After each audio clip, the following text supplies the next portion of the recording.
Lucas, capítulo 23. Jesus diante de Pilatos.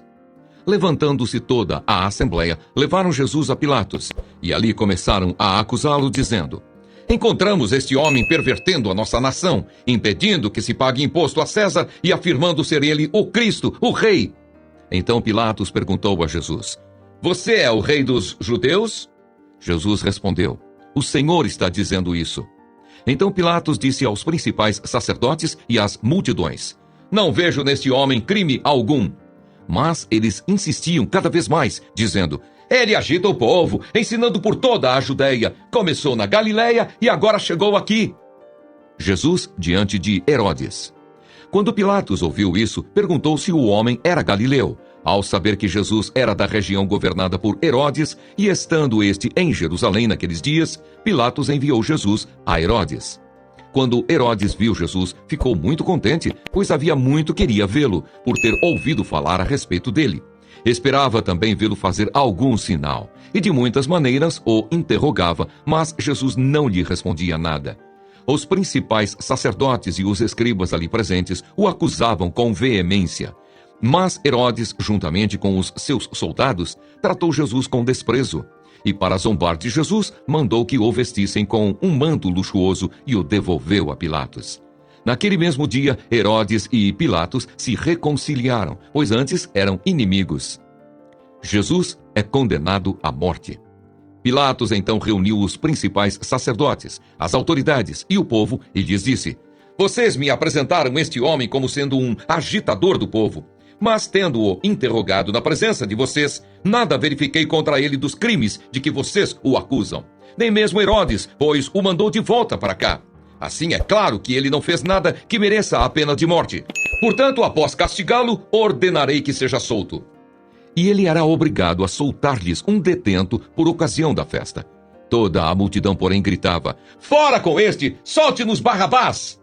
Barrabás estava preso por causa de uma revolta na cidade e também por homicídio. Pilatos, querendo soltar Jesus, falou outra vez ao povo. Eles, porém, gritavam mais ainda: Crucifique! Crucifique-o! Então, pela terceira vez, Pilatos lhes perguntou: Que mal fez este? De fato, não achei nada contra ele para condená-lo à morte. Portanto, depois de o castigar, mandarei soltá-lo. Mas eles insistiam com grandes gritos, pedindo que fosse crucificado, e o clamor deles prevaleceu. Então Pilatos decidiu atender-lhes o pedido. Soltou aquele que estava encarcerado por causa da revolta e do homicídio a quem eles pediam. E quanto a Jesus, entregou-o à vontade deles. A crucificação de Jesus. E enquanto o conduziam, eles agarraram um sirineu, chamado Simão, que vinha do campo, e puseram-lhe a cruz sobre os ombros para que a levasse após Jesus. Uma grande multidão de povo o seguia, e também mulheres que batiam no peito e o lamentavam. Porém Jesus, voltando-se para elas, disse: Filhas de Jerusalém, não chorem por mim, chorem antes por vocês mesmas e por seus filhos. Porque virão dias em que se dirá: Bem-aventuradas as estéreis, que não geraram, nem amamentaram. Nesses dias dirão aos montes: Caiam em cima de nós, e às colinas: Cubram-nos, porque se isto é feito com a madeira verde, o que será da madeira seca? E também eram levados outros dois, que eram malfeitores, para serem executados com Jesus.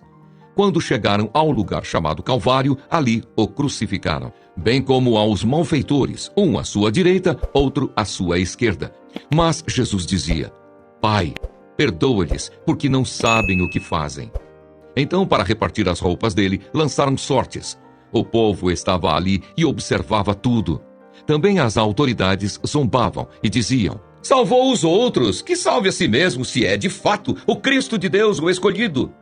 Igualmente, os soldados zombavam dele e, aproximando-se, trouxeram-lhe vinagre, dizendo: Se você é o rei dos judeus, salve a si mesmo. Acima de Jesus estava a seguinte inscrição: Este é o rei dos judeus. Os dois malfeitores. Um dos malfeitores crucificados blasfemava contra Jesus, dizendo: Você não é o Cristo, salve a si mesmo e a nós também.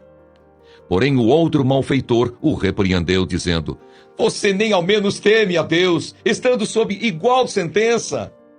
A nossa punição é justa, porque estamos recebendo o castigo que os nossos atos merecem. Mas este não fez mal nenhum. E acrescentou: Jesus, lembre-se de mim quando você vier no seu reino. Jesus lhe respondeu: em verdade lhe digo que hoje você estará comigo no paraíso. A morte de Jesus. Já era quase meio-dia, e escurecendo-se o sol, houve trevas sobre toda a terra até às 3 horas da tarde. E o véu do santuário se rasgou pelo meio.